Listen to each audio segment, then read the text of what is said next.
Good evening, everybody. My name is Jenny Pearson. I'm an Education Officer for the Primary Health Network and I sit in the Hunter. No, I don't. I sit in the New England. I'm so sorry. I went for a big walk this afternoon and I'm still recovering. Welcome to our webinar tonight, SafeScript Real-Time Prescription Monitoring Systems, and this is the rural session.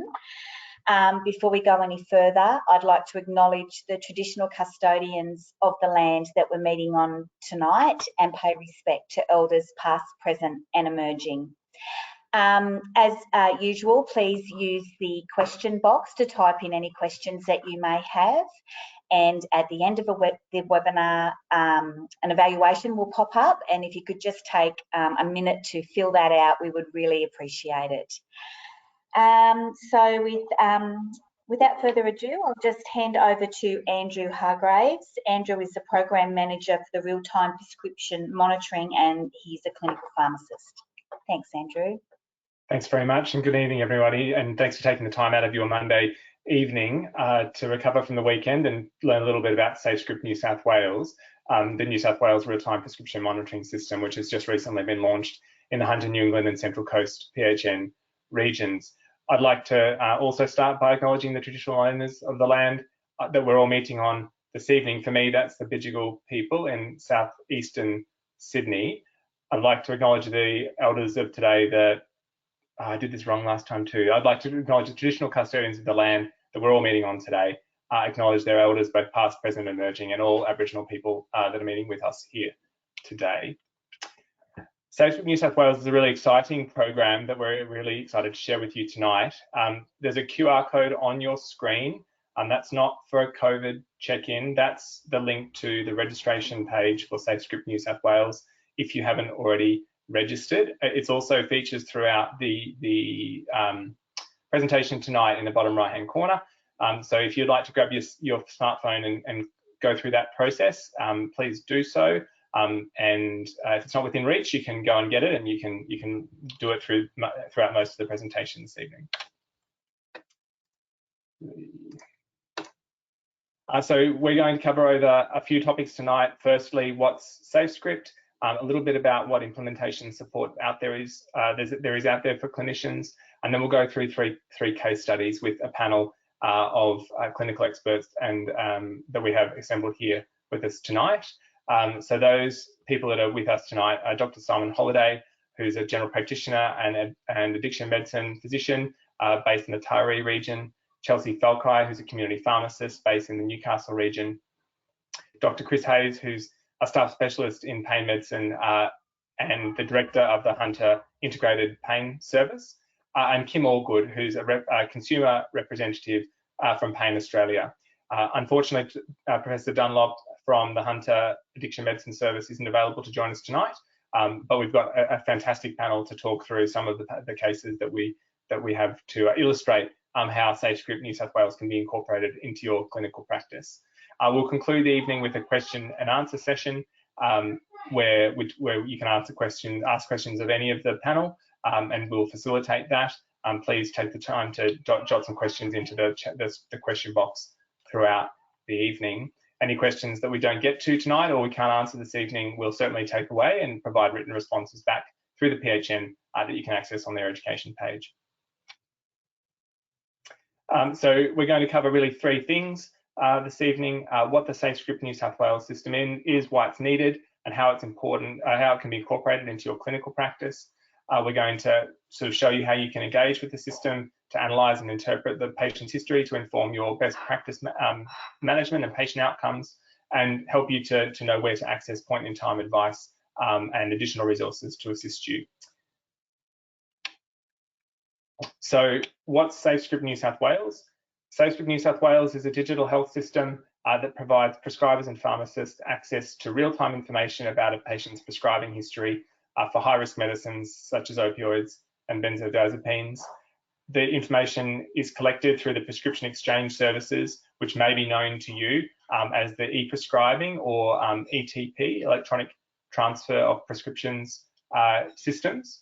It collects that information automatically, synthesizes it, and places it into a patient context, and then presents it back to prescribers and pharmacists while prescribing or dispensing, so that you can see that information and incorporate it into your decision making. Additionally, prescribers who are using integrated clinical software, and that's the vast majority of clinical systems, both in medical practice and in pharmacy practice, will receive real-time notifications during the dispensing process where a patient may be at risk of harm, providing you a direct link into the system so you can go and see that patient's history and make a decision in real time while the patient's right there with you. Additionally, the pharmaceutical regulator, which is New South Wales Health, will also have access to some of the information in the system to inform some of their work in helping to keep the community safe and regulate medicine supply in New South Wales. So this is the monitored medicines list. These are the medicines that will be monitored in the SafeScript New South Wales system.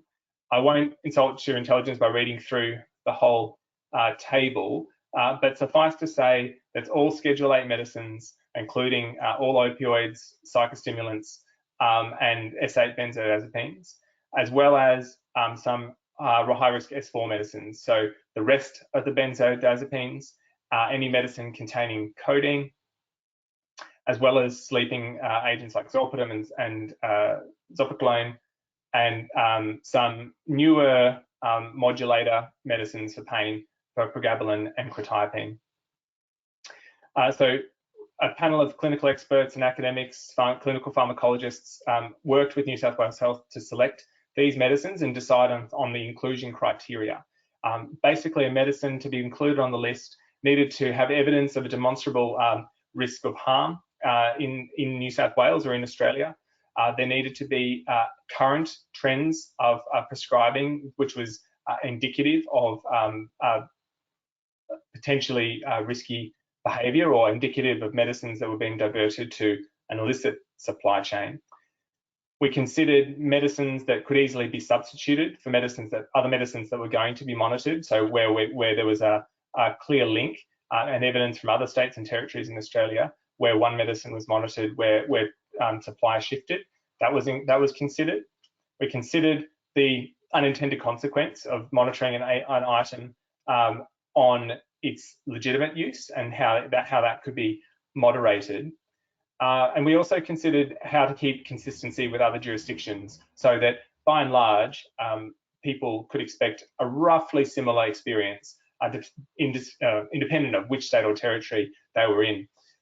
So this is the New South Wales list. We managed to achieve pretty much all of our criteria. However, it's not exactly the same list as what other states and territories have. So there are some differences that need to be acknowledged. But by and large, it's a similar setting for other states and territories. By now, you should have all received an email inviting you to register for SafeScript New South Wales. That will have come to your AHPRA registered email address, provided that your principal place of practice is within the Hunter, New England and Central Coast PHN region. Once registered, you have the opportunity to connect your software to the SafeScript system to ensure you receive those real-time notifications inside your clinical system. And there's information about how to do that on our website. And once you've done that, SafeScript New South Wales will operate just in the background. You won't see it, you won't really know it's there until you prescribe a medicine that's monitored in the system, at which point you'll receive a notification letting you know a bit about the information that's in the system about that particular prescribing or dispensing transaction. The notifications that we include are three. It's a traffic light system of green, amber, and red. And like I said, the vast majority of clinical systems that are used widely across New South Wales already are integrated with the system. That's Medical Director, Best Practice, Genie, Fred Dispense, Minfos, and others. There's too many to list here. And we have a roadmap that incorporates integration with all of the remaining players over the course of the next 12 to 18 months or so. And again, there's information about that on our website. The notifications that we have, like I said, three colors: green, amber, or red, in increasing levels of risk. Green is the most simple, the most straightforward. It simply means that the system's working and that no other information about that patient was found in the system, or that all the other information we have in the system is about prescribing that's only being done by the same prescriber, and that prescriber is you, which means that you have access to all the information about this patient's prescribing history because it's on your clinical system already. The AMBER notification indicates that there's prescribing that's occurring for the patient from multiple prescribers, so you won't have access to that information on your clinical system, and that prescribing is occurring across multiple practices. So we know that's an indicator for risk because you won't, as a prescriber, have access to all that information. However, it hasn't reached the threshold where that behaviour is considered of really high risk, where there's evidence that behaviour leads to harm. So that behaviour comes up in the red notifications, which will be generated when the transactions in the system indicate there is a potentially high risk situation that practitioners need to have a look at. So in order of priority, green notifications will flash up on the screen for a couple of seconds just to let you know they're there and then go away. Amber notifications and red notifications will stay on the screen until you click either into the system or click to close those notifications. Amber is a recommendation where we're suggesting that you check the system because it might be worthwhile. Red is a really strong recommendation. We're really saying that that means that a situation that we've determined and our expert panel has determined is potentially quite high risk has occurred, and we really think you probably should check that before you go forward to prescribe or dispense the medicine. So this is what those notifications look like. They just appear in the bottom right-hand corner of your desktop software, and these are mock-ups, but you get the idea. A green tick, amber or red, with a little bit of information about the person. A point to note is that there won't be any, where there's clinical information in the system, we won't include that information on the notification itself. That's for privacy reasons. All the information that's held is held securely within the online platform that you'll then log into to go and view. I mentioned clinical situations which are potentially high risk, and this is what they are. There are 3 high risk scenarios that are included in the alert system within SafeScript New South Wales. And these are the really top of the tree, that's the highest risk things that we've identified and the highest potential for harm. So firstly, concurrent prescribing of potentially harmful medicines within the last 30 days. So this is combinations of long-acting fentanyl and another long-acting opiate, long-acting methadone and another long-acting opiate, as well as combinations of long-acting fentanyl and a benzodiazepine, or methadone and a benzodiazepine. So obviously there are many other highest combinations in amongst the monitored medicines, but these are the ones that evidence tells us lead to the highest risk of harm and are the most likely to be associated with overdose and death. And so they've been included as the alerts in the first instance. I would emphasise that this isn't intended to supersede or replace the drug interaction checking that occurs within your clinical software, be it in the prescribing systems or the dispensing systems. This is intended to be an addition to that for these particular subset of very high risk combinations. The next alert type is the multiple prescriber episode, and this is where an individual has received a prescription from 4 or more doctors in the last 90 days from different medical practices. And we know that kind of behaviour, while there may be explanations that are entirely reasonable, we know that type of behaviour is indicative of a potential risk, and it warrants a discussion with the patient to understand the circumstances. And so we'll flag that situation for you to prompt you to have that conversation, be it in the GP practice or in the dispensary. And lastly, the final alert is for where the patient is taking a high opioid dose, and so where an individual has more than a higher daily oral morphine equivalent dose of 100 milligrams of oral morphine equivalents, they'll get an alert, and you'll get that notification in your practice software, and you'll be prompted to go in and have a look at the information in the SafeScript New South Wales system. It's really important to note that that's calculated over a rolling 90-day average. So it's unlikely that a single prescription for a high dose opioid will result in an alert. What we're seeing is sustained long-term high dose opioid use over an extended period of time, and we know that that's what's associated with overdose and death. In particular, we understand from the evidence that there's almost a 5-fold increase in risk when someone is taking more than 100 milligrams of oral morphine equivalents per day.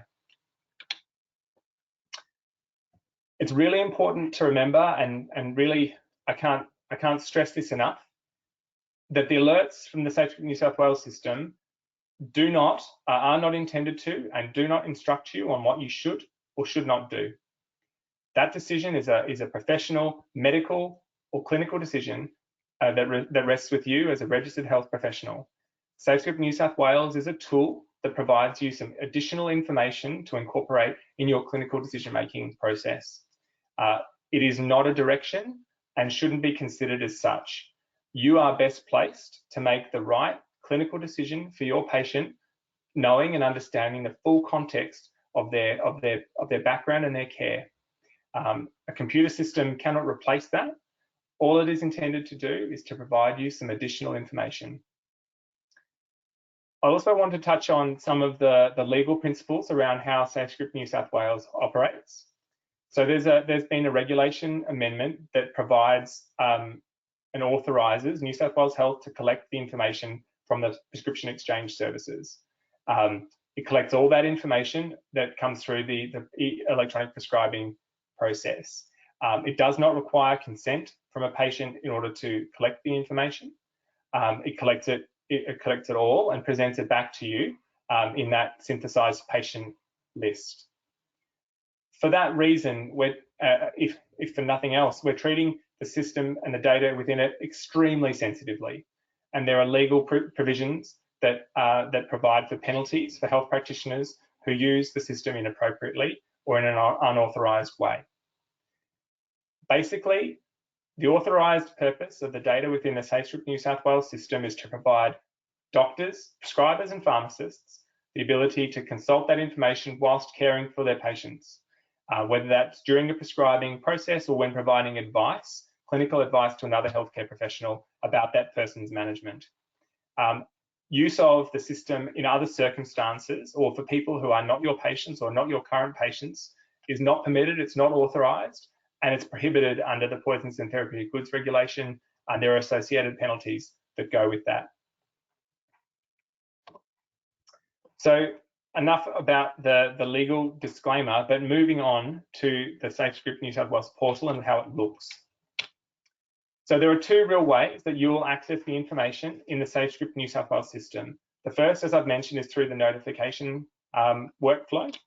So what that looks like is for Mr. Jimmy Bank here in the medical director system, he's been prescribed some endone, and what it has generated is a notification that there's records that exist within the system.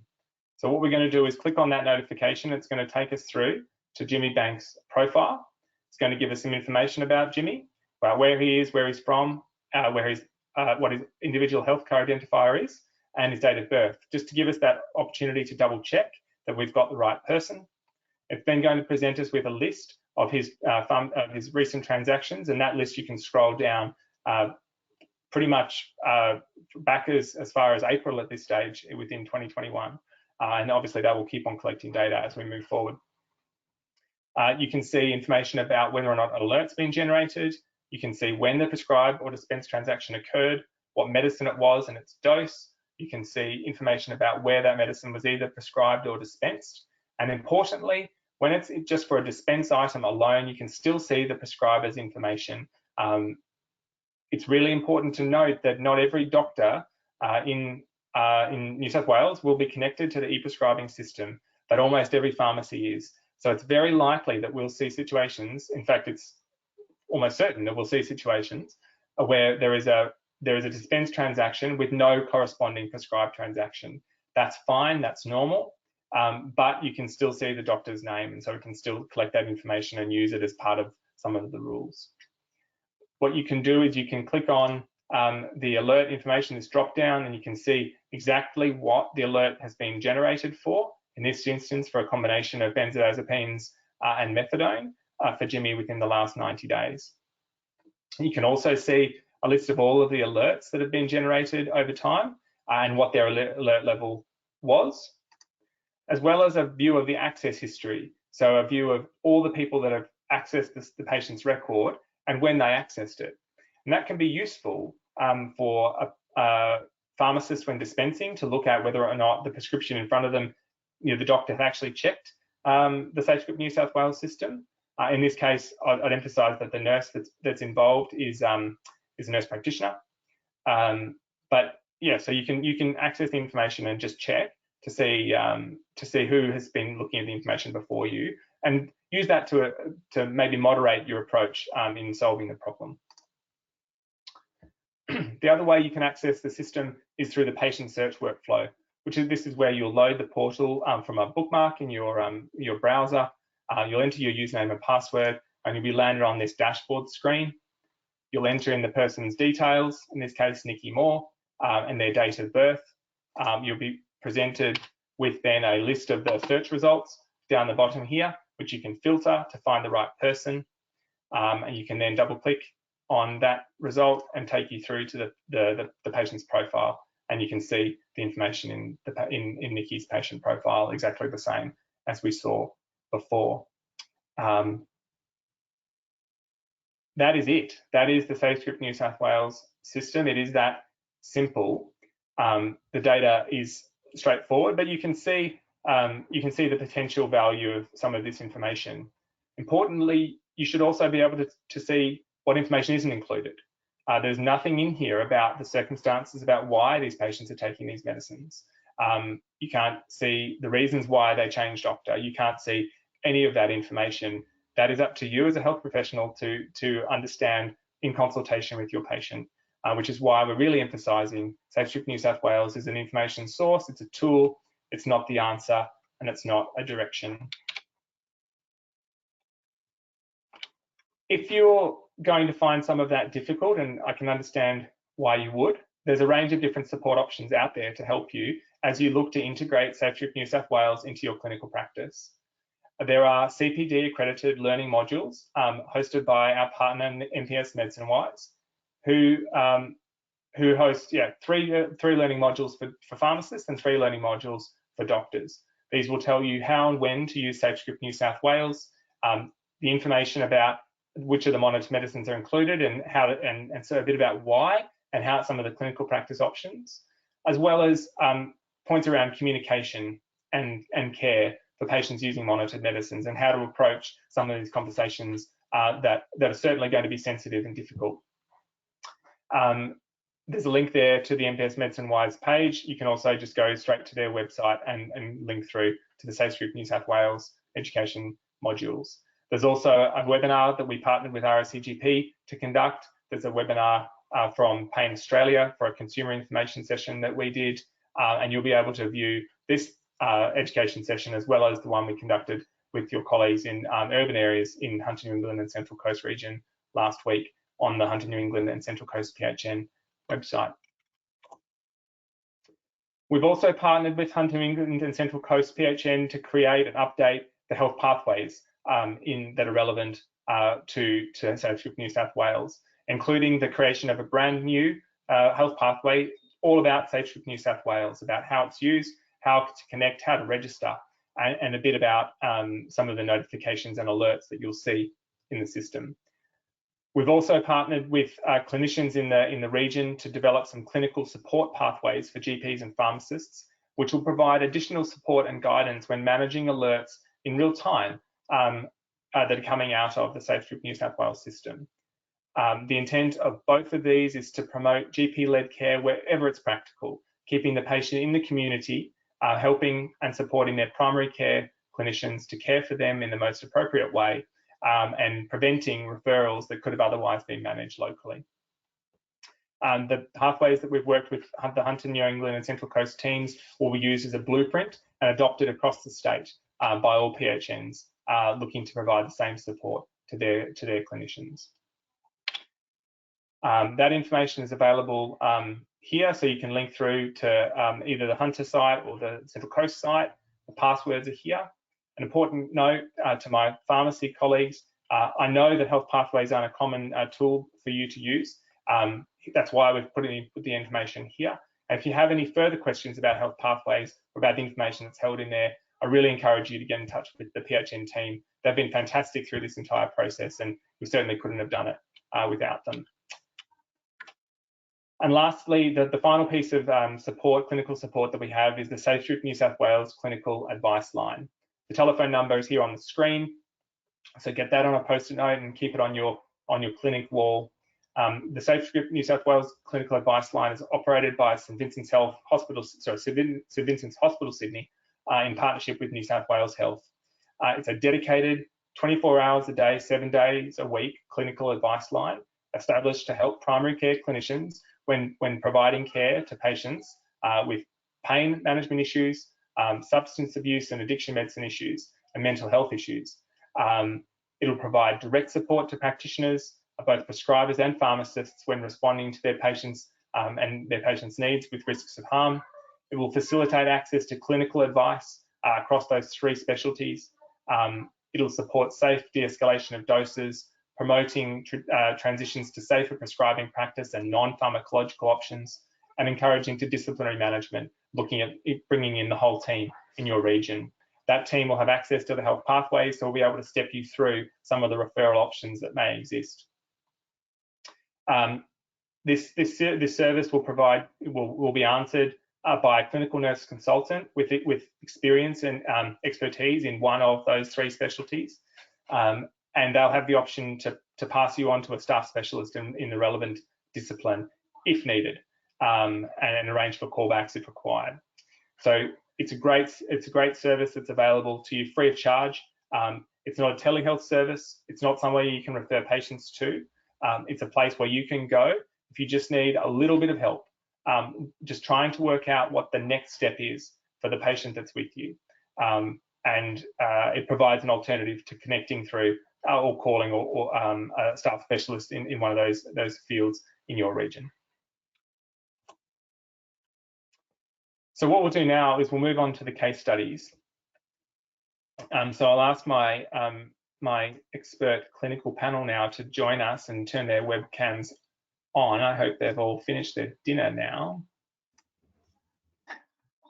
Excellent, thank you. So we've got Simon, Chris, and Chelsea, and Kim as well. So thank you very much for joining us, colleagues. So what we'll do is go into the first case, and for the audience at home, what we'll be doing is we'll start with the GP perspective, then the community pharmacy perspective, and then we'll end. We'll go to Chris for the pain specialist perspective, and then we'll end with Kim with the consumer perspective. Then we've got, as I said, we've got 3 cases that we'll go through. So the first patient is Janet. Janet's a 44-year-old lady. She's a patient of a retired colleague in your practice. This is the first time you've seen her.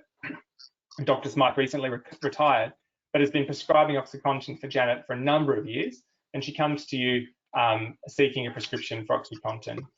You see in the notes that Dr. Smythe has left for you that she's been prescribed OxyContin 40 milligrams twice a day for the last 6 months, which was initially commenced at a lower dose in the emergency department about 3 years ago after some quite extensive but superficial abdominal burns. She's been attending the same doctor throughout that time and goes to the same pharmacy to collect her prescriptions.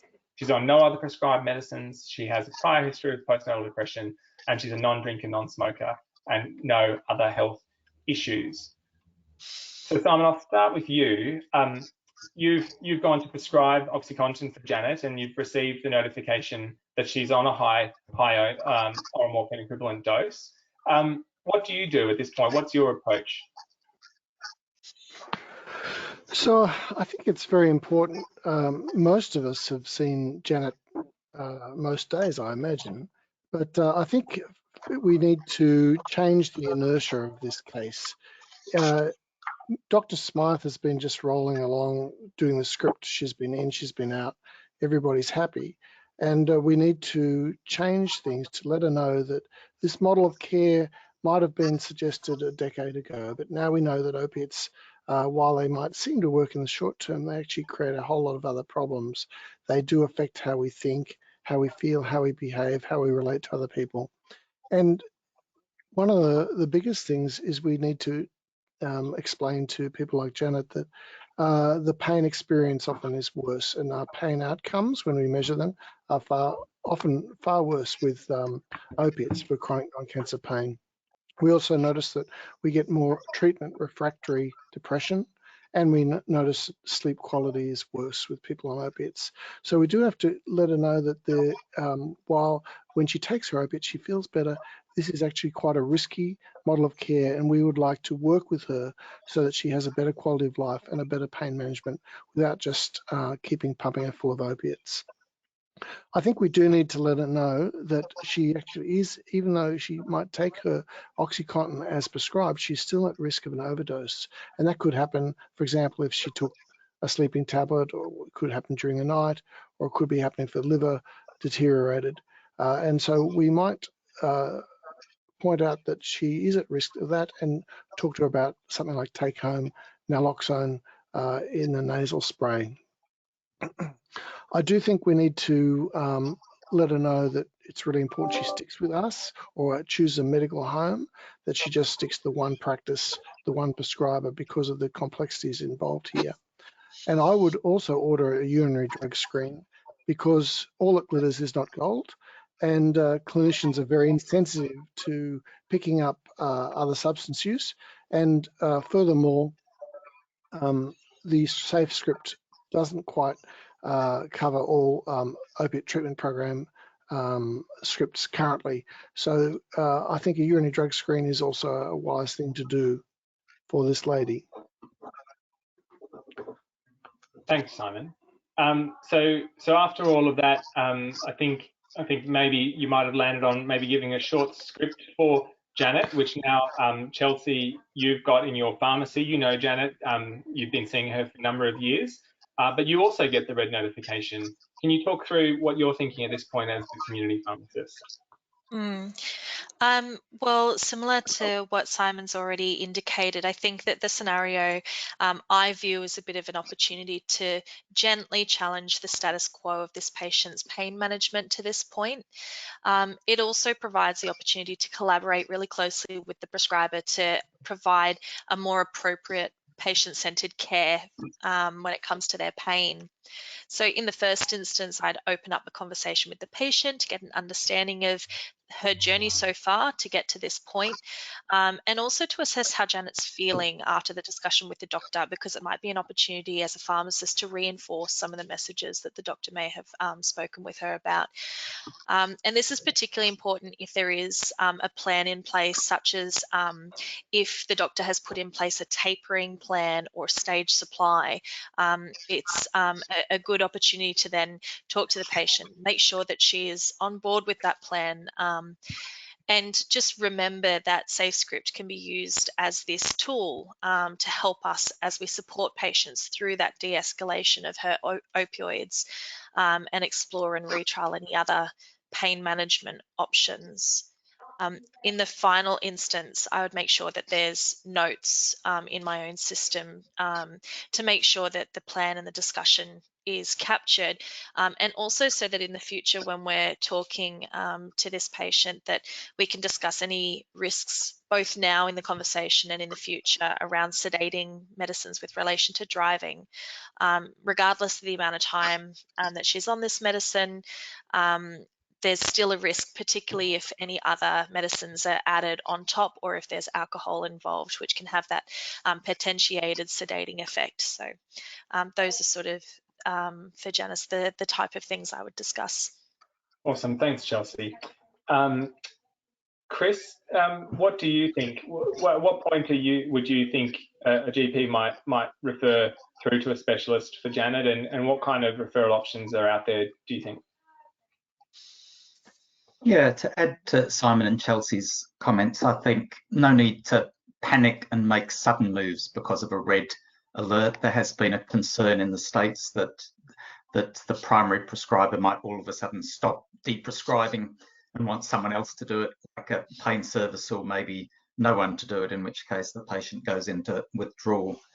So I think the two options are either to continue, and there's nothing in SafeScript to say it's illegal to continue with that high dose, although Simon says there's no benefit, or to, on the other hand, do what we would see as a standard approach, which is the slow wean.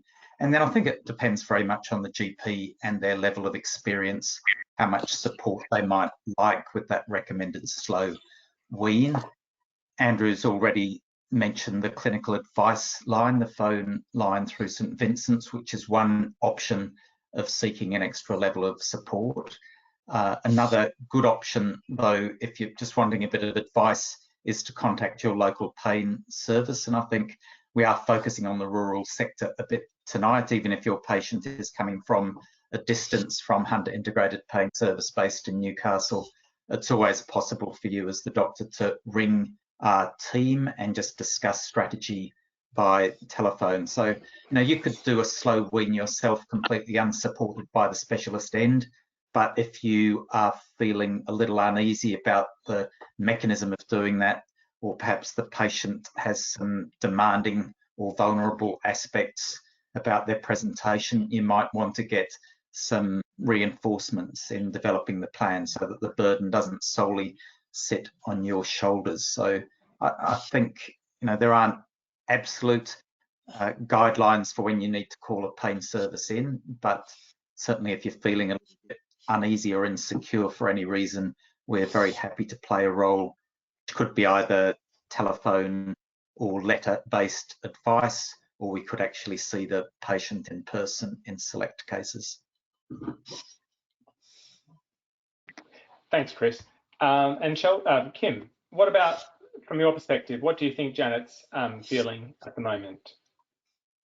It's a little bit more difficult in a rural situation, although it's great to have a pharmacist that I've been seeing for a long time and that appreciates the different situation and what have you.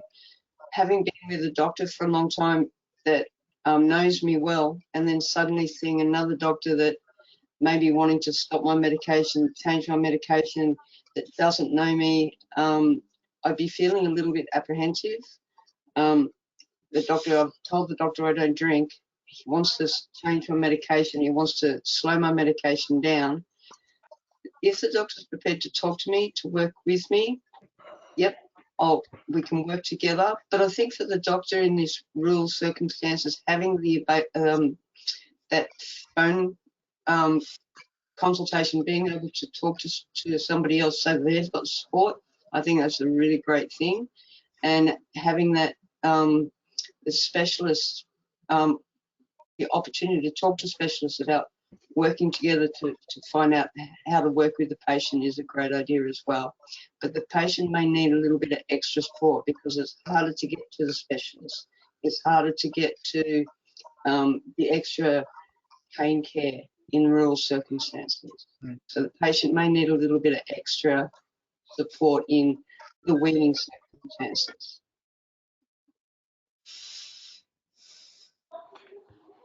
Thanks, Kim. All right, what we might do is move on to our next case, which is Murray. Oh no, before we do, I think, Simon, you were mentioning the importance of pain self-management, I think when we were meeting to discuss this case, and we've got this this score scale which you use. Would you like to just talk to the colleagues through that scale? GPs are time poor, but this outcome measure will save your bacon. It'll allow you to give excellent pain care in a longitudinal fashion. In a pain clinic, they might do a 61-item score called a brief pain inventory. Well, this one's only 3 items. Takes me 45 seconds to do it the first time, and then after that about 15. And what it'll do, it'll allow you to change that conversation from, oh, but my pain is 10 out of 10. My pain's 12 out of 10, doctor. You've got to do something. Because if you just focus on pain intensity, obviously the quickest thing to do it is an opiate to reduce that pain intensity. And we need to move more away from trying to cure the pain or make them pain-free than to rehabilitate them so that they have a high quality of life and a high level of function. And this this scale allows you to do exactly that, in that you then get a number which gives you an idea about their pain plus their function and quality of life. And over time, you can say, they might say to you, you know, since you reduced my pills 50% over the last year, my pain's still terrible. It's still 8 and 9 out of 10. But you could look at the score and say, well, you were, when I first looked after you, you were 28 out of 30, and now you're 22 out of 30. You see, you're doing much better than you were then. Wonderful, thanks, Simon. And like I said earlier, these slides will be on the pack, and you'll be able to access them later. So if you haven't seen this before, you can grab a hold of it there, and there's a reference as well. So our next patient is Murray. Murray's a 49-year-old man. He's new to your practice and comes in late on a Friday afternoon as a walk-in without an appointment. I know you're busy, doctor. I won't take up much of your time. I just need a repeat script for my OxyContin 60 milligrams. You check SafeScript New South Wales and you look in Murray's history, and you can see that Murray's taking a combination of fentanyl, diazepam, oxazepam, and pregabalin in addition to the OxyContin that he's seeking. And you can see that there are alerts in the system about concurrent prescribing of high-risk medicines, so it's a combination of long-acting fentanyl and a benzo, as well as a red alert for the multiple provider, more than 4 prescribers at more than 4 practices in the last 90 days. So Simon, at this point, what are you thinking, particularly about the information that's in SafeScript and importantly the information that's not? Rightio, Andrew. So first of all, we don't know why this guy's requiring all this medication. It might be that he's come back to visit his family and his at end of life care with cancer. And so that if it was so, then we might take a much more liberal approach to this guy's care. However, I think most GPs here and pharmacists here are probably thinking, Dr. Shopper, and this is a bit of a classical sort of case. First of all, I think if we can flick this guy's care back to his original doctor, then that's a wise move. So he'd try to ring his first doctor, and unfortunately, his first doctor's always gone home at this time. So you have to think about what are the risks involved for Murray, what are the risks for the community in terms of diversion. OxyContins have got a good street value, as do fentanyl patches, diazepam, etc. So if we feel that there's a real risk that if we don't prescribe this guy's OxyContin, and we're worried that there'll be withdrawals or some other risk, we might do opiate prescribing as if it was a methadone program, where he would pick up 1 OxyContin tablet and consume it at the chemist and have 1 to take home and go the next day and the next day. Almost certainly, if it was a Dr. Shopper, he'd be angry at that point and he'd say, you don't trust me, you think I'm an addict, walk out, slam your door, and you're happy because they've gone away there, and they're a bit pissed off because they haven't been able to successfully harvest the opiates that they were hoping to.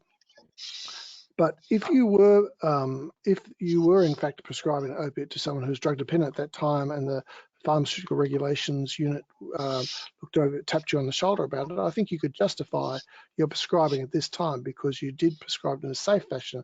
There was very little chance of any significant diversion or overdose risk. You would also talk about doing a urinary drug screen. You'd give him take-home naloxone for all the reasons we talked about before. You'd send the script to the pharmacist directly without actually giving it to Murray. And if you were doing a fentanyl, there is a system which can increase the safety of a fentanyl patch, because you're probably aware that they can be boiled up into tea and sold for a lot of money.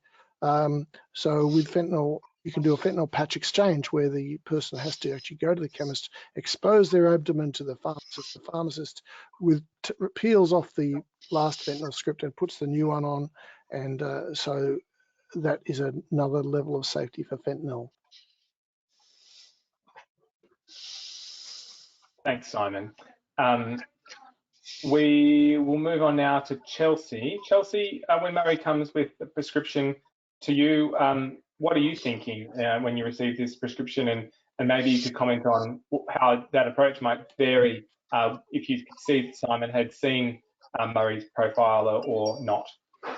Yep, absolutely. So as Simon's already indicated, there are significant risks looking at this patient history, both to the patient and to the community with this type of prescribing and dispensing trend. And I can imagine the sort of dread that comes over pharmacists when they see this, because we know that it's going to be a really difficult conversation to have.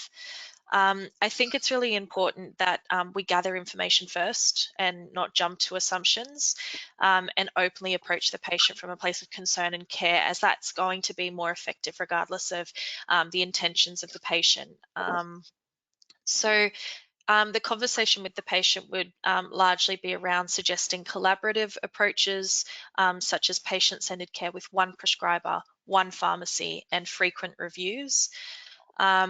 If stage supply or limited supply is part of the plan, talk to the patient about that process, what's involved, and reinforce the GP messages supporting, again, the one prescriber, one pharmacy, and the risks of polypharmacy with all the sedating medicines that are involved in this patient history.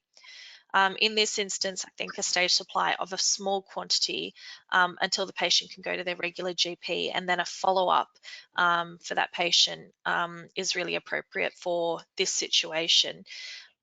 Particularly if the patient appears aggressive or pushy, it's really important not to get flustered, but be alert. It can be a tactic sometimes used. So again, staying calm is the best approach to these scenarios, and keep your own safety in mind. If your safety is at risk, you may need to dispense. However, all other processes for reporting fraudulent or dangerous prescribing or dispensing are in place and should be followed if necessary. If I could see in the history that the doctor has viewed the patient's history through RTPM, it does give me a modicum of security that the doctor has made the decision to provide this stage supply script with the full knowledge of the patient's history and has made that clinical decision. And it helps to allay sort of those fears in myself as a pharmacist in dispensing that script, that the doctor has made that with full knowledge, and that I would potentially agree with that judgment of a stage supply for this patient. If the doctor has not seen the history, even if it were a stage supply script, I would still be absolutely calling the prescriber in the first instance to ensure that the doctor is made aware of that history, and to see if the doctor's decision to prescribe would still be the same if they knew about that history or not. So that would sort of be where my decision making would also come into play, would be whether I know that the doctor's viewed that history or not. Great, thanks, Chelsea. And Chris, from your perspective, from the chronic pain lens? I think, Andrew, cases like Murray's really illustrate why SafeScript New South Wales is so much better than the previous system. I think previously maybe the GP might have rung the prescription shopping information line, but you don't get all the details straight away out of that, particularly the details of which doctors were involved and which dispensing pharmacists were involved. So I think SafeScript, huge step forward. You can see who the other prescribers are, even though it's Friday night and you might not or might not be able to get them then, you will be able to contact them over the next few days.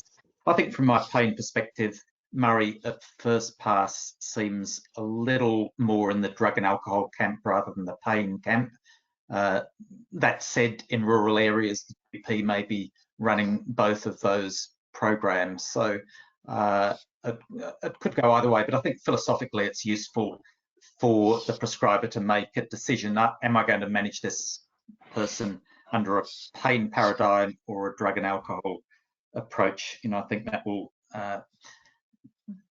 be advantageous. The other comment I was wanting to make is that either way, pain or drug and alcohol, a multidisciplinary focus informed by a possible difficult background is always useful. You know, it's quite likely Murray's had a difficult life. It's quite likely he had a difficult childhood, and approaching him with that in mind would increase his treatment options. And also, I would say, if one holds clear boundaries around the medication prescribing, generally with a view to coming down, particularly in the pain paradigm, if you go that way, that opens the door for some engagement with a psychologist or a psychiatrist in exploring aspects of childhood trauma that may underlie this. Thanks, Chris. And Kim, from your perspective, how do you think Murray's feeling at the moment, and what's your perspective here? Well, I have absolutely no argument with Chelsea, Chris or Simon. In rural areas, quite often the problem of doctors not being available, not enough doctors in certain areas, and so on and so on. So we need to consider the possibility that the 4 prescribers at 4 different practices is because doctors aren't available, either because the training time has ended and they've moved on and they've not been able to be replaced, and all these types of things happen in rural areas. So it may not be a case of Murray's doctor shopping. Murray may just not be able to find a doctor that stays in the one place long enough for him to be able to find a doctor that stays with him. So while there's a major problem with Murray may have a major pain problem, Murray may be a cancer patient, there could be other issues at hand here. So we need to consider those things. Wonderful, thanks, Kim. All right, we'll move now on to Abdul. Abdul's our final case, and we've got about 8 or so minutes to cover Abdul before we open up for questions. So Abdul, hi doc, I just need my Targan.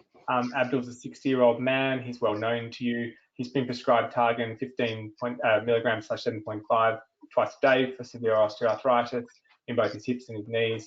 He has a past history of recurrent lower back pain, chronic insomnia, and you've been seeing him in your practice for some time. You go to complete a repeat prescription for him, and you get a notification letting you know that he's both got a red alert and an amber alert, one for prescribers and in many practices in 90 days, and an amber alert for more than 4 pharmacies in the last 90 days. You access SafeScript New South Wales, and you can see the following. He's taking a combination of endone, Panadine Forte, diazepam, pregabalin, and Targan, at not huge quantities, but certainly high and regular quantities of these medicines. And you can see the alerts in the system as well. Simon, from your perspective as a GP, how are you? What are you thinking at this point? Well, I think as a GP, you'd be shocked by this, because this is a person who you've looked after for years, and they seem to be a really nice person. And, you know, they're just a good patient because they had pain and they got their script, every regular script. They didn't seem to be taking more scripts. They hadn't increased their dose. They didn't seem to look like a drug addict. And so it would be quite a shock. So I think the first thing is to say, rightio, well, look, what's going on here? And talk to Abdul and say, well, this is, you know, we've been talking for quite a while now, and I thought this was happening, but something else has been happening. Can you explain what's going on here, please? And I think you'd have a listen to that and see how you could deal with that. And then you'd also say, well, what do you want us to do? What are we going to do about this? And I think the idea would be you need to contact the other doctors involved. And you might well say to Abdul, look, you know, you've got these 3 other doctors and they're looking after you really nicely. I'm quite happy to bow out. Or you might feel that they're going to go into withdrawal that night or the next day because, you know, they need something.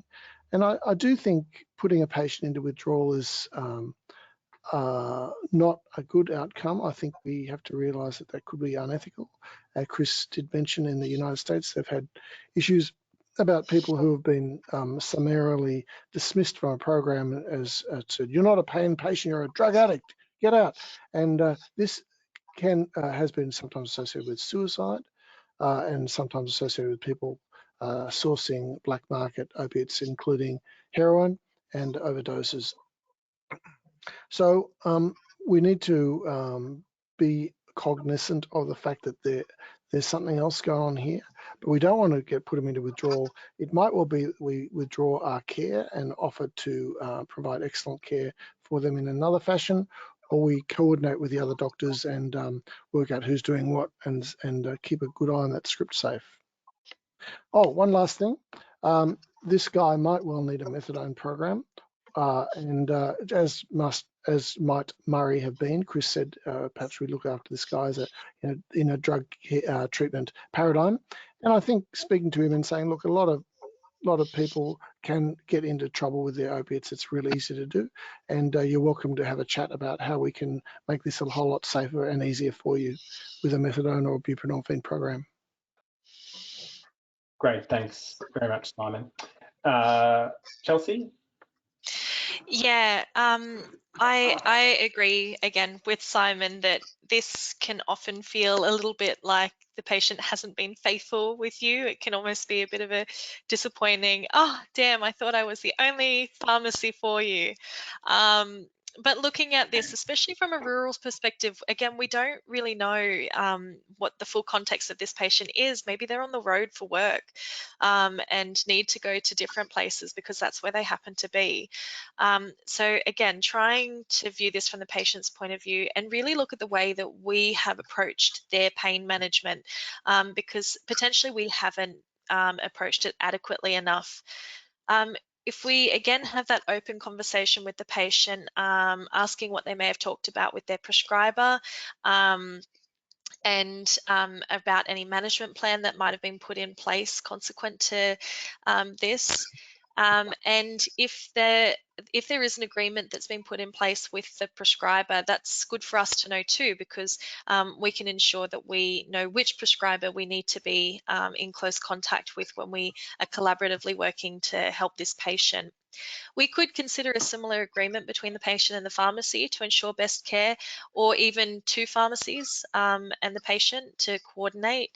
But the biggest thing is to really talk to the patient about the risks involved in what their current regime is. The fact that that current polypharmacy is really risky for the patient that they may not be aware of, and especially if they happen to be someone who's on the road for work.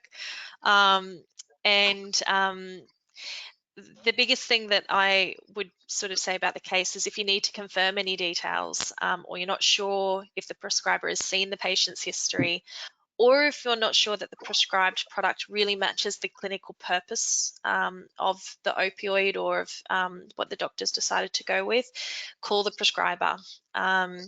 There will be a lot more collaboration that happens because of real-time prescription monitoring. And if the prescriber is not contactable, you have those other resources. So pharmacists are able to call the SafeScript New South Wales clinical advice line as well. And there are health pathways for pharmacists that we've got access to as well. So if there's anything that you're concerned about in terms of the patient's safety, then there are absolutely resources that we can use and resources for patients that we can help to walk them through that journey in de-escalating some of these opioids. Thanks, Chelsea. It is a wonderful opportunity for improving that multidisciplinary care and the collaboration between GPs and community pharmacists, isn't it? Chris, from your perspective in the pain clinic? I think, Andrew, from a scientific evidence perspective, this gentleman has pain associated with osteoarthritis and low back pain. We have clear evidence now that that pain doesn't do well with either opioids or benzodiazepines. And he also, I noticed, suffers from chronic insomnia. Again, good evidence to say that benzodiazepines with long-term use and opioids will all disrupt normal sleep architecture. So his pharmacological regimen will make both of those problems, the pain and the sleep, worse, I would suggest. Clearly, there are some challenges with Murray. As Simon said, SafeScript New South Wales allows you to contact the other prescribers and decide who might be the primary, preferably the only prescriber. I wonder about drawing in some outside support, something that the rural GP might consider, which could be the clinical advice line. I think considering contact with the pharmaceutical regulatory unit is worthwhile, perhaps in a situation like this. That would be on the basis that you suspected a degree of substance use disorder or dependency related to either the benzodiazepines or the opioids. The red alerts, as I understand it, go direct to PAU, so they will know about this patient anyway.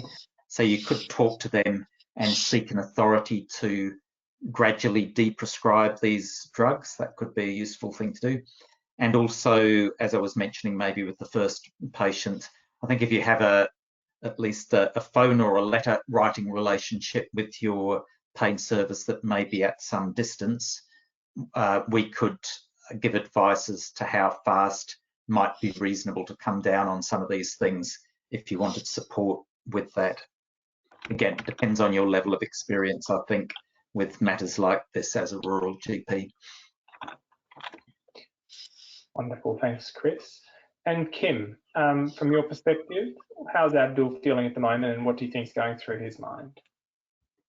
I think if I was Abdul in this situation, I think I'd be feeling relieved that my doctor has finally found out how bad my pain is and that we can do something about it if we all work together. But I agree with everybody else about the other stuff too. I think SafeScript, everything that's available to the doctors and the pharmacists is a really good thing. But yeah. Wonderful, thanks very much, Kim. Okay, what we might do now is move on to the question and answer section of this evening. I'll leave our contact details up here on the page while we go through that. So you can get in contact with Sally Stewart, one of my colleagues. Her email is just here, or if it's a more generic question, you can go to safescript@health.nsw.gov.au.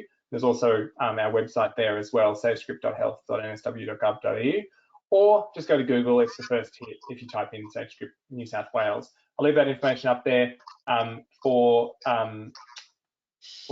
the while we go through the questions. I'm just conferring with a colleague of mine. So I think we've got a couple of questions and we've got some to share around the panel. Chelsea, I might come to you first for one that was registered with us ahead of the session. It's about consultant pharmacists using HMRs or RMMRs and whether or not they're permitted to access SafeScript New South Wales and if it might be useful. And if so, are there any limitations on when that should be permitted? So would you like to comment on maybe some of the opportunity around the use of SafeScript New South Wales in that context? Yeah, absolutely. So although we have been talking about this in the context of the pharmacy, largely because it's integrated with pharmacy dispense software, it is not limited to its use only in the community pharmacy context. So consultant pharmacists who register for SafeScript should be able to go on and view the patient history if they're doing a home medicines review. So anything that you're involved in the direct clinical management of that particular patient, you have access to their history through SafeScript, and it's absolutely vital if you're conducting these home medicines review to capture that full picture. And I actually think, and as an accredited pharmacist myself, I can appreciate that sometimes information is very hard to come by. So this is a really good opportunity to use a tool with our own clinical decision making and recommendations back to the GP. Wonderful, thanks, Chelsea. I'll just take the next one, a couple. This is about the use of the system in the context of hospital care and whether or not hospital prescribing will be included in the system. So in the first instance, hospital prescribing that occurs within a hospital or on discharge from hospital won't be included. New South Wales Health Public Hospitals Connect systems aren't connected to the prescribing or electronic transfer of prescriptions infrastructure, so that information won't be collected unless the patient's given a prescription to take away with them to be dispensed in their community pharmacy, in which case that prescription will be dispensed and connected in and caught up in the system.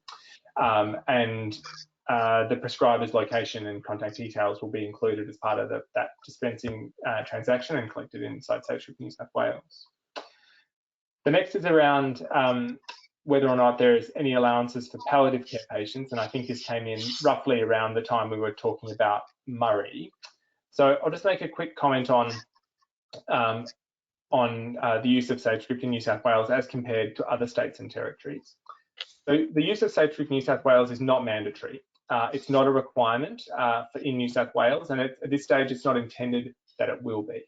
SafeScript New South Wales is a tool that provides you some additional information, and as such, we think that it's pretty likely that most community pharmacists and GPs and other doctors will seek out the information to clarify and help them make better decisions. So we don't see a need to make it mandatory. Other states and territories it is. In Victoria and Queensland, it is mandatory that it be used and consulted during the prescribing and dispensing process, including during hospital stays.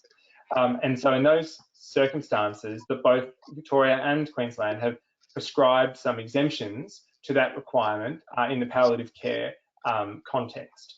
In New South Wales, we haven't prescribed exemptions in that way because it's not a mandatory system. So there's no special situation that exists for a palliative care patient, but you as a prescriber will know your patients, will know their context, and you'll be able to incorporate that information with this information from SafeScript New South Wales in making that decision. So there are no exemptions because it's not a mandatory system in New South Wales.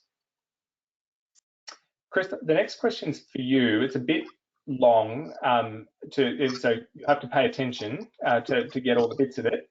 But it starts with, I have several patients on more than 100 milligrams of oral morphine equivalents and have been for some months to years. Almost all of these patients have been inherited from other practices. They appear to be stable on these doses, and we're slowly trying to reduce them, but it's very difficult. They haven't been able to have any face-to-face consultations at pain clinics in the last 2 years. And in this system, we'll get a red alert and have to put this aside. There are some medical legal issues which I'll comment at the end, Chris, but if you could just talk through some of the options or ideas that you might give. This is from Dr. Rawlings, in going through this process. He ends his question with saying, "Sorry, Chris, it's just really difficult." Yes and no, I would say, to the difficulty. It is true that we have been seeing patients less frequently face-to-face through COVID, but they can access pain services in various different ways. So we do a lot of letter and telephone support direct to GPs without necessarily seeing the patient. So in the way I would think about this, we would often advise a standard slow wean in this situation without needing to see the patient necessarily. And, you know, in a sense, what this GP is saying is good, it's on track there, trying to slowly reduce this. Sometimes I think it can be good to have an external gentle forced nudge, be that a view from a pain specialist or the pharmaceutical regulatory unit, to reinforce that standard slow reduction. But that might be a step down. Our standard approach would be to suggest a step down each month that might go from 100 milligrams a day to 80 milligrams a day for a month, then 60 milligrams a day for a month, 40 milligrams a day for a month, and so forth. So you would come down over a period of up to perhaps 12 months to cessation in that way. And then the other aspect of that is that if the patient is interested in wanting to do some non-pharmacological management, which is where the evidence of benefit lies, that's when we really want to see the patient in person. When I say that, that could be face-to-face in Newcastle, or it could be via some telehealth medium.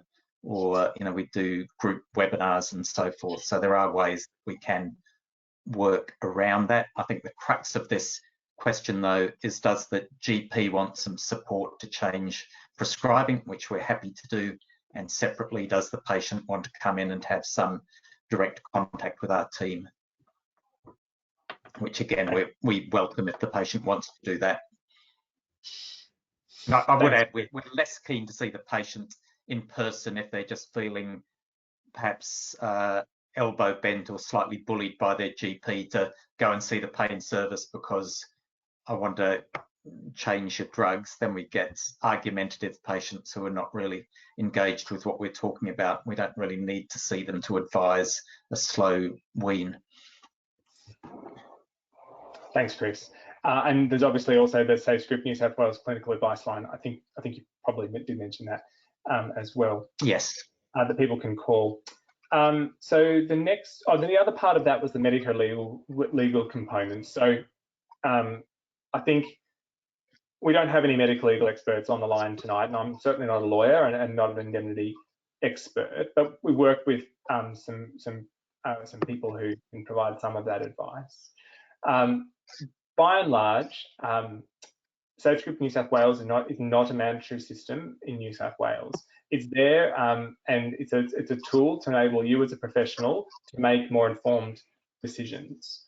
It is true that the system does keep a record of when you've looked at the system, and it will note whether or not alerts have been generated or not. So that information is available, and I think in the instance that that person went on to have a negative or adverse outcome as a result of a prescription that you wrote, having looked at the information in SafeScript New South Wales, it would be really important that you had adequately and accurately documented in real time the reasons that you're making that decision, just as you would any other clinical decision. I think that's the crux of the medico-legal component here. It's about accurate and effective documentation to support your clinical decision making. That would be the recommendation that we'd be making about the use of the SafeScript from a medico-legal standpoint. The next question, Simon, I might put to you, and it's about the increasing use of pregabalin, particularly in the chronic pain sector, including for chronic pain that doesn't seem to have a neuropathic origin. And you'll know that there's been a recent TGA black box warning around the risks of harm associated with pregabalin and gabapentin. Could you just provide a comment on the increasing use of pregabalin that you're seeing in your practice? Sure. When benzodiazepines were brought out in the 1960s, probably the biggest selling point for them that they weren't barbiturates. And I think pregabalin has also come in a similar way with opiates. You know, everybody said, oh, fabulous, we got a analgesic which is not a morphine. And so everyone took to it with alacrity and put everybody on large dose of pregabalin. Now, unfortunately, there's several problems with that. One, it's not particularly effective, and the numbers needed to get one person with 50% reduction in pain, I think, is 8. Chris might have a better idea about that than me. Secondly, we are seeing pregabalin turn up more and more in coroner's reports as part of a cocktail of sedatives in overdoses. And thirdly, in Tari, people are having some wonderful pregabalin parties because what you do is you swap one of your fentanyl scripts for a whole strip of pregabalin, and you can have a great party in your own mind by yourself. It's fabulous, apparently. So on the issue, on the basis of effectiveness and safety, we need to be a bit cautious about pregabalin. And I think a lot of people have been on it for a decade or so now, and it might be worth considering whether it's actually helping. This is where your PEG, pain outcome measure, will become really helpful, because you might try dropping them down from 300 twice a day to 153 times a day, see how their PEG score goes, and you'll probably find it's not much different, and then you might even go even further. Thanks a lot, Simon. Chelsea, the next one's for you. It's a little off topic, but I'm sure you can weave it in. What's happening with the active script list? To allow any pharmacy to access a script? And Dr. Bruce Stewart is asking this question. So what's your experience with the active script list, and how do you think that could be used in complementary way to SafeScript New South Wales? I have to admit that the active script list has only very slowly been growing in the pharmacy world. I get a lot of feedback from pharmacists that do take it up, that it's amazing. I think it's just, again, a little bit of a tech barrier, one of many changes that we have been inundated with in the last 18 to 24 months. My understanding is that it works in the same way because it integrates with our dispense system and we're still dispensing the scripts.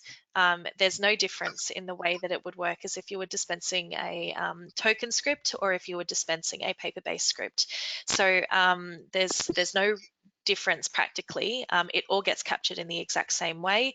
And the dispense process might be modified slightly on the way that you would do an active script list, but the way that the information is all captured is exactly the same. So there's no real changes. It will still integrate, it will still capture the information, and it'll still pop up with your alerts around if there are concomitant medicines, all of your red and orange flags.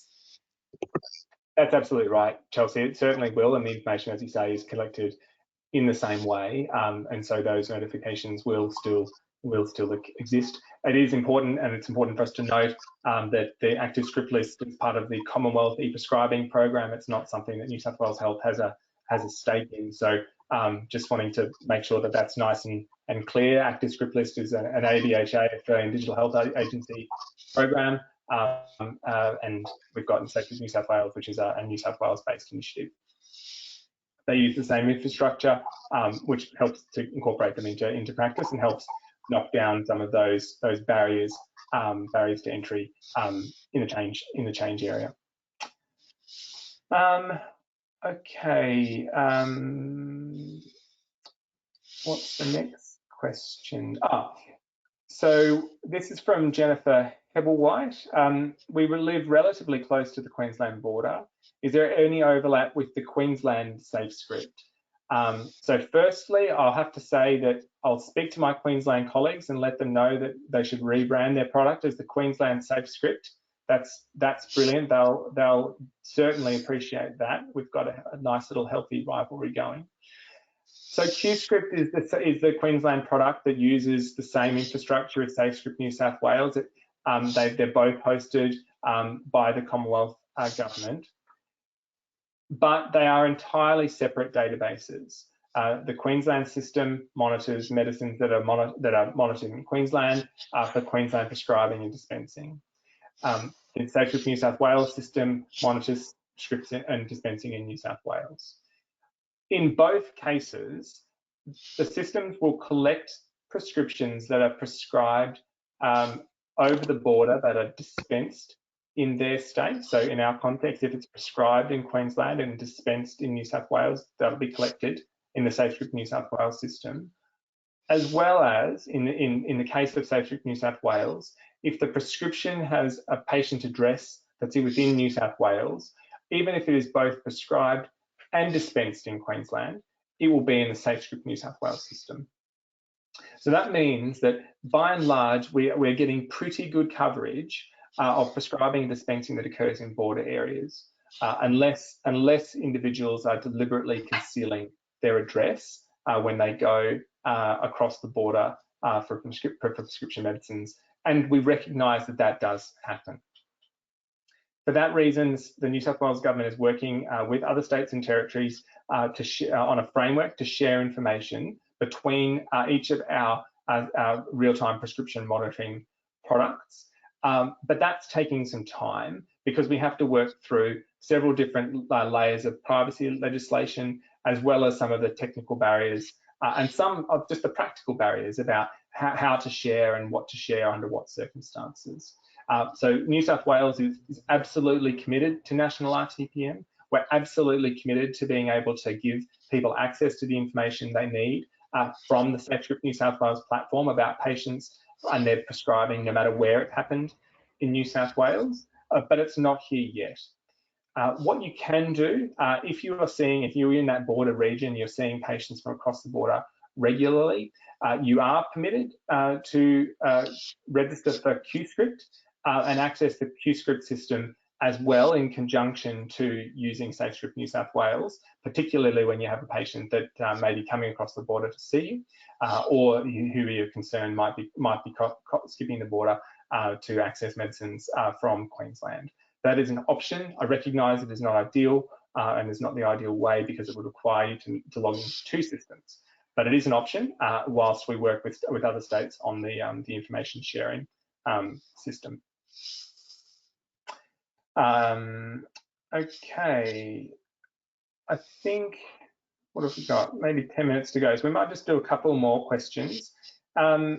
Chelsea, are non-PBS prescriptions included in SafeScript New South Wales? Thankfully, yes. That's some of the best news we've got. We regularly see issues around data collection and only being able to see PBS scripts, but in this case, it's all scripts. So PBS script or not, private scripts are all collected in this as well. So that's a real bonus. We really do get a complete picture of all prescribing and dispensing trends for patients. That's great. Thanks, Chelsea. And that's different to the prescription shopping information service, isn't it, Simon? I think that only has PBS information in it.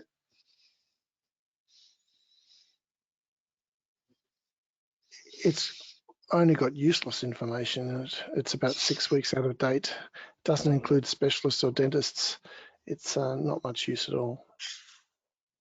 We do need a national script safe program. Sorry, we do need a national script safe program, which was proposed in 2012 by Tanya Plibersek as the Labor Department of Health Minister, but we're still waiting for that. And New South Wales is a strong supporter of national RTPM, and we're working with other states and territories to do just that. So I think there was also a comment around just confirming that's the same as Victoria's SafeScript program. It is absolutely the same.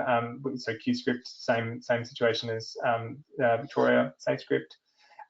There's a question about whether or not we plan to make New South Wales SafeScript New South Wales mandatory in the future, and the answer at this current time is no. There's no intention to make SafeScript New South Wales mandatory. We're confident that the system will sell itself, as it were. The information we think is really vital to be used in clinical practice, and certainly that's what the consultation we've had with the sector tells us. We will monitor uptake of the system over time, and obviously can make other policy decisions in the future. But at this time, no, there's no intention to make SafeScript New South Wales mandatory. A couple on the privacy front, just to close this out, I think. Can a patient lock me out of viewing their file? If so, can they also lock out doctors in succession? The answer is generally no. SafeScript New South Wales is not an opt-in, opt-out system. People will have a record in SafeScript New South Wales, irrespective of, I guess, their desire to have one. And doctors and pharmacists that prescribe and dispense for them will receive notifications during the prescribing process if any of those circumstances are met. And what are the privacy rules with regards to the system? Will there be a record of accessing the system visible to the patient, to the pharmacist or the practitioner? So we covered that a little bit in the session. So there is a way for pharmacists and prescribers who access SafeScript New South Wales to see from a patient's record who also has access to that information. So you can use that in your decision-making process. And it is possible for patients to get in touch with us here at the SafeScript New South Wales program, and we can provide them information about the information that's held upon them in the system, as well as which health practitioners have looked at their information and on what days. So that is possible.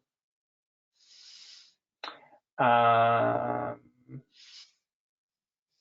I'm just looking up, I think there's just a couple more questions that have just popped in, and then we'll close up. So we've got, if a non-prescription item is dispensed like rest of it, will this show up? Elsie, no, non-prescription items won't show up in SafeScript New South Wales because they're not on the monitored medicines list. So those items won't be in the record.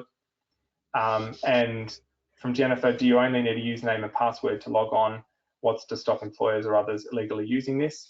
So it's a great question, Jennifer. So there's a relatively complex security arrangement, but we made it as simple as possible for you to use. So we secure it in a couple of ways. The first is we only use your email address that's registered with AHPRA to communicate with you. So we can be confident that that's your correct email address. Secondly, when you log in, so you use that to create a password, username and password, and then when you log in each day, you'll get a text message to your mobile phone, like you would from the bank, to use like a PIN number from the mobile phone that will then enable you to access into the system using a combination of your username, password, and that PIN number. So it's more secure than just using your username and password. But as with everything, we certainly encourage you to keep that username and password secure. Okay, so I think that's all the questions that have come in, and we're rapidly approaching 8 o'clock. So I might just ask my colleagues just for a 1-minute final thought before we go back to the health pathways, the education team to close us out for tonight. Chelsea, we might start with you. Sure. So my only sort of comment, apart from what I've said already in some of the scenarios, is although, as you've highlighted, Andrew, this is not a mandatory program that we have to sign up to, I think that at least on the behalf of pharmacists, there's going to be a really strong uptake, particularly because it's integrated with our dispense software already. And I'm quite excited about what that's going to do for us in terms of a tool and as an opportunity to collaborate with prescribers. And I can only say for prescribers to please bear with us when you get phone calls from pharmacists. We're working with the information that we have, and we're looking forward to collaborating with you on managing our mutual patients. Thanks, Chelsea. Simon? This program is about trying to redirect clinical care to improve care for our patients. That's what we're all about. Unfortunately, we've all been a bit misled. I've got here some fabulous books all about opiates in non-cancer pain, and we had fabulous wall charts everywhere telling us how important it was that we make our patients pain-free for their decades of their low back pain. And it's really important that we realize that monomodal method of treatment is actually harming patients and harming our community. And this SafeScript is a great tool for us to be able to redirect some of that care into a safer non-pharmaceutical method. We can learn those skills ourselves, and it's a bit hard to get to PIPs, and safer opiates. Great, thanks, Simon. Chris, I might just skip you tonight. I want to go to Kim and make sure that we've got enough time for Cheryl to wrap up. Is there anything just quickly you'd like to leave the audience with? Sorry, Chris. I think the most important thing is that the patients understand how important it is that SafeScript is about making things safer for the patient. And it really is. It's designed to do that. And I think everybody's done a really great job. So thank you for everything and for inviting me to be here. Thanks, Kim. And colleagues, if you haven't registered yet, please do so. And if you've got colleagues that haven't been able to be here tonight, I hope you'll encourage them to register as well. That QR code is still available. Otherwise, just register.safescript.health.nsw.gov.au. And if you would like, I think, Cheryl, if you'd like to take over from here.